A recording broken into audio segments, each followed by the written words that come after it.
Shalom jemaat Tuhan, kita jumpa lagi dalam renungan GP Kris Pangkal Pinang. Hari ini kita akan kembali melanjutkan eksposisi dalam surat 1 Tesalonika pasal 2 ayat 13 sampai 20. Mari kita membacanya. Dan karena itulah kami tidak putus-putusnya mengucap syukur juga kepada Allah, sebab kamu telah menerima firman Allah yang kami beritakan itu, bukan sebagai perkataan manusia, tetapi, dan memang sungguh-sungguh demikian, sebagai firman Allah yang bekerja juga di dalam kamu yang percaya. Sebab kamu, saudara-saudara, telah menjadi penurut jemaat-jemaat Allah di Yudea, jemaat-jemaat di dalam Kristus Yesus, karena kamu juga telah menderita dari teman-teman sebangsamu segala sesuatu yang telah mereka derita dari orang-orang Yahudi. Bahkan orang-orang Yahudi itu telah membunuh Tuhan Yesus dan para nabi dan telah menganiaya kami. Apa yang berkenan kepada Allah tidak mereka pedulikan, dan semua manusia mereka musuhi. Karena mereka mau menghalang-halangi kami memberitakan firman kepada bangsa-bangsa lain untuk keselamatan mereka. Demikianlah mereka terus-menerus menambah dosa mereka sampai genap jumlahnya, dan sekarang murka telah menimpa mereka sepenuh-penuhnya. Tapi kami, saudara-saudara, yang seketika terpisah dari kamu, jauh di mata tetapi tidak jauh di hati, sungguh-sungguh dengan rindu yang besar telah berusaha untuk datang menjenguk kamu. Sebab kami telah berniat untuk datang kepada kamu, aku, Paulus, malahan lebih dari sekali.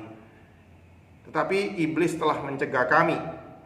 Sebab siapakah pengharapan kami atau sukacita kami atau mahkota kemegahan kami di hadapan Yesus Tuhan kita pada waktu kedatangannya kalau bukan kamu? Sungguh kamulah kemuliaan kami dan sukacita kami. Nah, Bapak Ibu Saudara, surat ini adalah bagian dari ucapan syukur Paulus terhadap jemaat Tesalonika. Kembali dia mengucap syukur kepada jemaatnya ini. Apa yang ia syukuri dalam kehidupan mereka, apa yang dia ungkapkan dalam suratnya kali ini. Yang pertama adalah pertobatan mereka.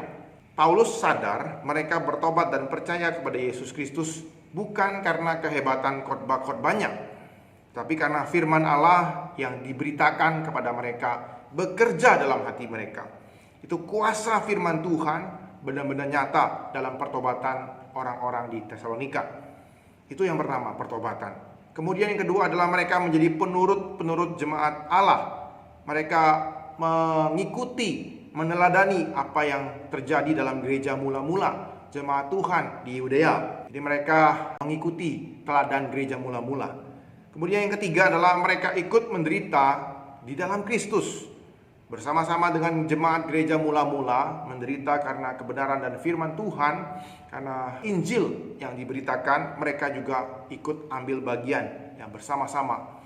Sini penderitaan yang mereka derita disebabkan oleh karena orang-orang Yahudi. Orang-orang Yahudi yang iri hati kepada Paulus.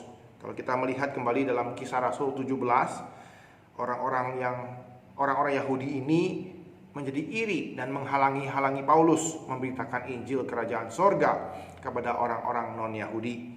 Paulus menyatakan kejahatan orang-orang Yahudi ini akan semakin nyata dan penghakiman Allah terhadap mereka akan datang pada waktunya. Orang-orang Yahudi itu telah membunuh nabi-nabi Allah sampai kepada Yesus Kristus akhirnya mati karena mereka. Nah, sekarang mereka menganiaya murid-murid Kristus, termasuk jemaat di Tesalonika. Nah, Paulus menyatakan hal ini supaya orang-orang di Tesalonika itu tetap kuat, tetap bertahan, karena penderitaan mereka tidaklah sia-sia. Mereka menderita dalam jalur yang benar, seperti jalan yang ditempuh oleh Nabi dan Yesus sendiri. Menderita karena kebenaran dan kasih. Kemudian dalam ayat 17-20, Paulus menjelaskan bahwa jemaat Tesalonika adalah sukacita dan kebanggaannya. Jadi memang Paulus tidak bisa kembali ke Tesalonika karena ia dihalangi oleh iblis. Tidak dijelaskan, saudara, apa saja halangan-halangan iblis itu kepada Paulus dan kawan-kawan sehingga mereka tidak bisa kembali ke Tesalonika. Tapi Paulus berhasil mengutus Timotius untuk mengunjungi jemaat Tesalonika. Kalau kita bisa akan baca nanti di pasal yang ketiga. Nah, meskipun dihalang-halangi, itu tidak menyurutkan iman Paulus. Baginya, keterpisahan ini adalah sementara. Dalam ayat 17 dikatakan di dalam surat Paulus, kita seketika terpisah lamanya. Namun Paulus memberikan balasan. Dia berpantun, kamu jauh di mata tetapi dekat di hati. Jadi sebenarnya Paulus itu sangat rindu kembali datang ke kota itu, melayani mereka, membimbing mereka menjadi pengikut Kristus yang setia. Nah, saudara, terlihat sangat mesra antara relasi Paulus dengan jemaat yang dirintisnya ini, jemaat Tesalonika. Dan ini memperlihatkan kepada kita bagaimana pelayanan Paulus itu sungguh-sungguh hati melayani mereka. Dan dalam anugerah Tuhan, Paulus akhirnya meskipun dihalang-halangi iblis bisa kembali ke Tesalonika dan daerah-daerah sekitarnya yang ia lalui, Filipi, Berea, dalam perjalanan misinya yang ketiga. Jadi Paulus merintis pelayanan di Tesalonika ini dalam perjalanan misinya yang kedua. Ia tidak bisa kembali lagi untuk membimbing jemaatnya ini. Dan ia dalam anugerah Tuhan berhasil melayani mereka, kembali kepada mereka dalam misinya yang ketiga. Kita bisa lihat dalam Kisah Rasul pasal yang ke-20 ayat 3 dan 4. Jadi Paulus sungguh mengasihi jemaat ini. Mereka sudah menjadi pengharapan, sukacita, dan mahkota kemegahan Paulus di hadapan Tuhan. Jadi meskipun ia tidak bersama-sama dengan mereka, tidak bisa mengunjungi mereka, tetapi kasih dan perhatian dan sukacita Paulus tidak berkurang kepada jemaatnya ini. Nah, saudara-saudara, hati seorang gembala, pelayan Tuhan, hamba Tuhan yang kita rindukan sampai saat ini juga. Nah, saudara, saya pernah mengingat kisah hal ini, bagaimana sukacita seorang hamba Tuhan itu ketika ia melayani, membimbing, dan melihat pertumbuhan jemaatnya. Nah, saya melihat ada sukacita besar dari seorang hamba Tuhan yang pernah juga melayani di gereja kita. Nah, hamba Tuhan itu melihat satu orang anak sekolah minggunya bertemu dengan dia di sekolah Alkitab yang sama. Ketika ia berkunjung ke sekolah Alkitab alma maternya, ia melihat anak sekolah minggunya sudah belajar Alkitab dan menjadi hamba Tuhan, mempersiapkan diri jadi hamba Tuhan di sana.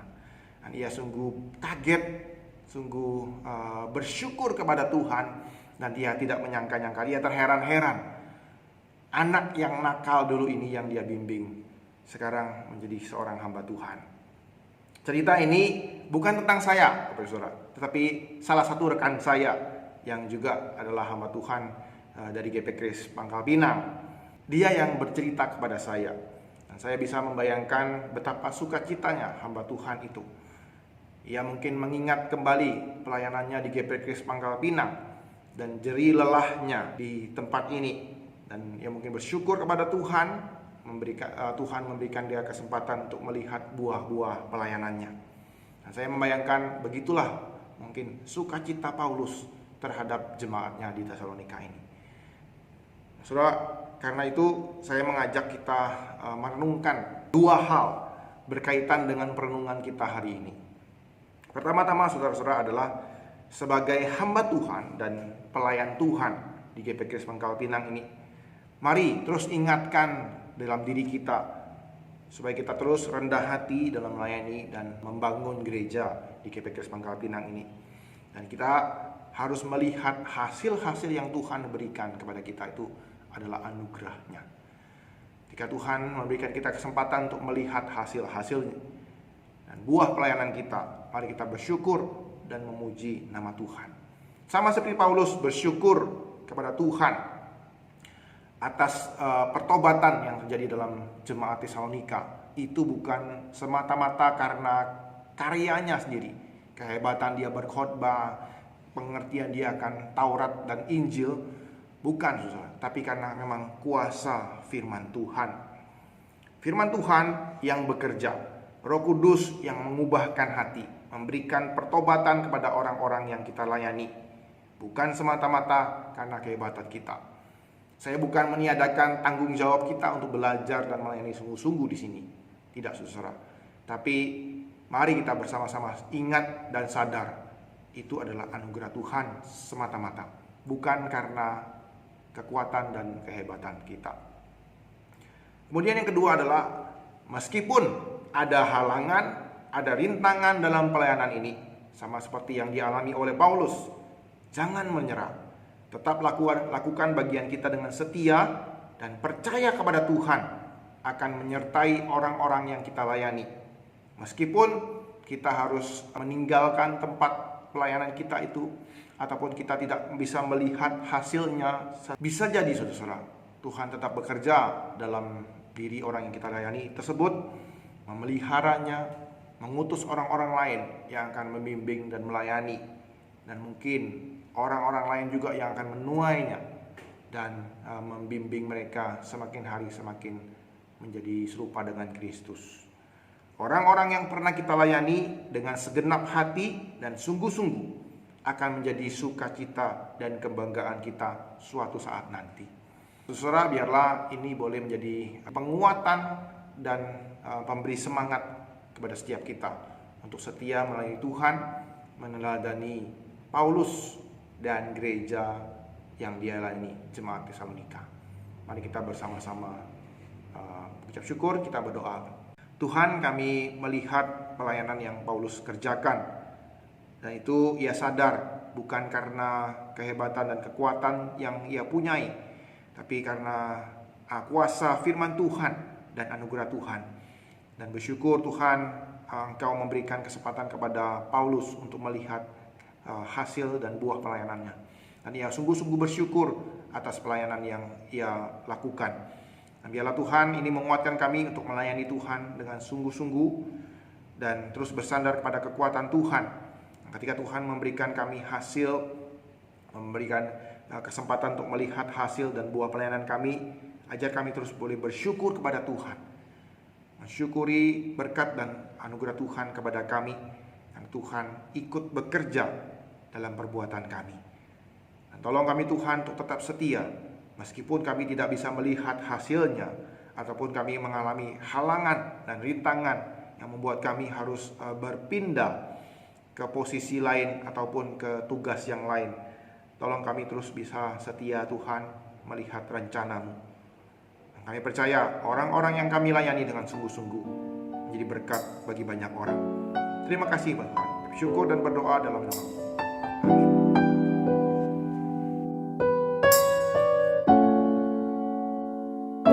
Bukan karena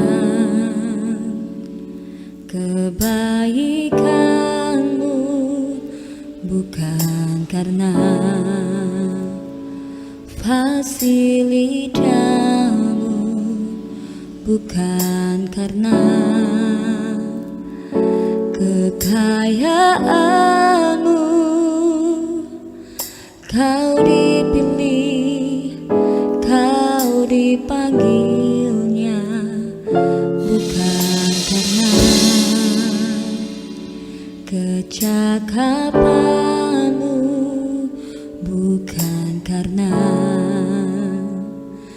baik rupamu, bukan karena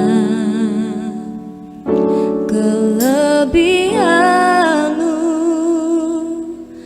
kau dipanggil, kau dipakainya.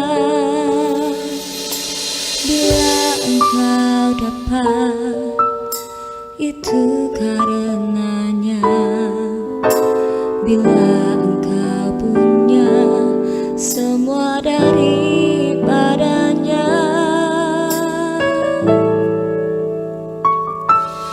semua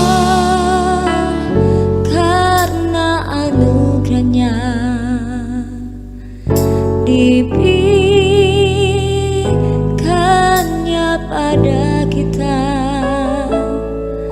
Semua